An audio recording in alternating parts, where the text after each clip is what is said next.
এয়া আমি ক্ৰমান্বয়ে এই শালখনৰ ভিতৰলৈ সোমাই গৈছোঁ, এই থানখনৰ বিষয়লৈ সোমাই গৈছোঁ।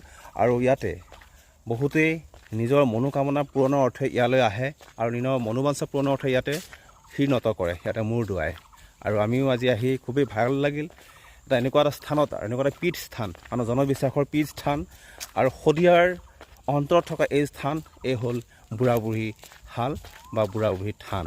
আৰু এই বুঢ়া বুঢ়ী থানতে ইয়াত পূজা ভাগ আগবঢ়োৱাৰ পিছতহে এই বৃহত্তৰ শদিয়া অঞ্চলত বিহু উদযাপন কৰিব পাৰে। আৰু প্ৰথমটো বুধবাৰে ইয়াতে দেউৰীয়ে নৈবেদ্য আগবঢ়ায় আৰু বুঢ়া বুঢ়ী থানত নৈবেদ্য আগবঢ়োৱাৰ পিছত তেতিয়া ইয়াৰ জনসাধাৰণে, ইয়াৰ শদিয়াবাসীয়ে তেতিয়া বিহু উদযাপন কৰে। চাওক কি এটা জানিব লগা কথা, কিমান এটি ভাল লগা কথা। এই হ'ল সেই পীঠ স্থান বুঢ়া বুঢ়ী শাল। আৰু পৰিৱেশটো চাওক, কিমান গহীন পৰিৱেশ, নিস্তব্ধ